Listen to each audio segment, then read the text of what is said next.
Hello guys, samahan nyo nga pala ako ngayong mag-mini vlog.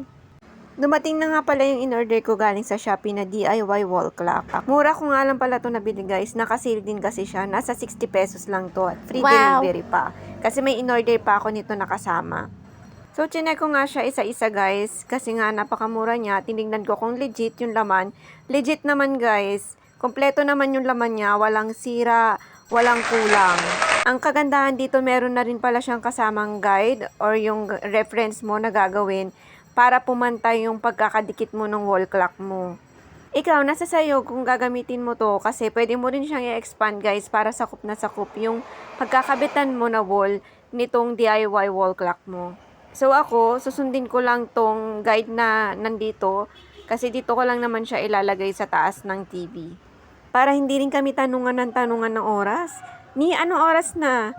Kelly, ano oras na? So, yan, trace ko na rin pala yung mga bilog-bilog dyan. May butas-butas yan, guys. Yan yung mga paglalagyan or yung sequence ng mga numbers. Yung placing ng numbers. Ilang minuto ko lang ginawa yan, pero yung balakang ko dyan, ay, nako. Iba talaga pag tumatanda na. Sunod ko namang ikakabit dyan yung mga numbers. At saka yung pinakabilog sa gitna. O, yung pinakabilog pala sa gitna, guys. May pako yan nakasama, napakatalim ng pako niyan.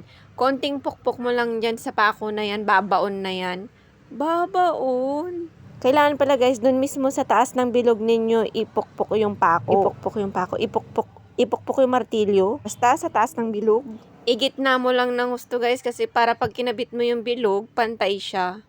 Hindi siya yung baliko. Hehe, ako kasi inulit ko yan guys, kasi pabalik ko yung pagpapako ko. So guys, pati nga pala yung mga kamay ng orasan, ikaw din ang maglalagay niyan isa-isa. As in, hiwa-hiwalay sila na ididikit mo. Pero madali lang naman. Medyo nalito lang ako nung una kasi pabaliktad pala yung paglalagay ng pinakamaliit na kamay. May instruction talaga yan nakasama guys, hindi ko lang talaga binasa. Nagmamaro yung lola nyo. Yan, mali-mali. O diba, litong-lito talaga ako dyan kung paano ko yan ikakabit. Akala ko pa nga mali yan eh. Kaya gano'n siya kamura. Akala ko hindi talaga siya pantay, kaya binenta ng mura. Judgmental yarn. Kasi usually, di ba kapag nagbebenta tayo, yung ng sale or yung mura, dahil mayroon siyang damage, may konting defect, ayun, mali lang talaga yung paglalagay ko pala. Siya nga lang.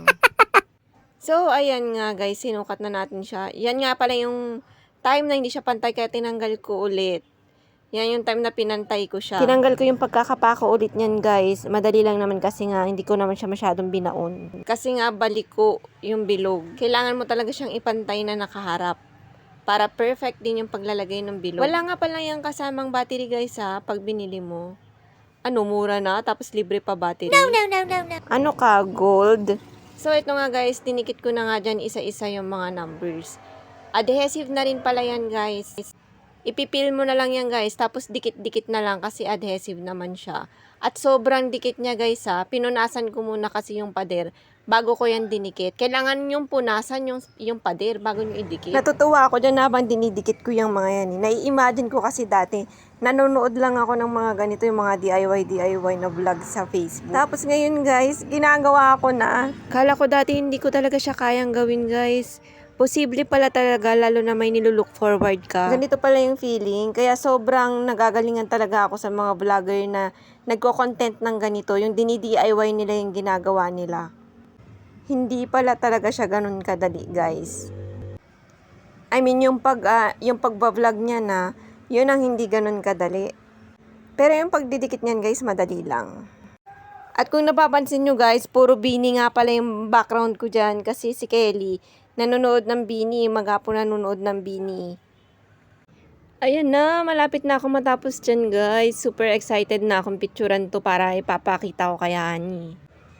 Siya kasi yung mas excited dyan kesa sa akin. Message na message kung naikabit ko na daw ba yung wall clock. Excited yarn. Looking forward ako sa mga content na ganito. Ang saya niyang gawin guys. Napaka-fulfilling pag nakikita mo na yung resulta na nagawa mo siya ng tama. So, ito na tapos ng ating DIY wall clock. Ang ganda, di ba? So, ito na nga yung ating quality control. Sabi niya, glossy yan. Ba't di mo tinanggal yung mga plastic? Sabi ko, hindi ako plastic na. What? Nasa comment section nga pala yung link kung saan ko siya nabili. Yun lang guys. Thank you for watching. Bye!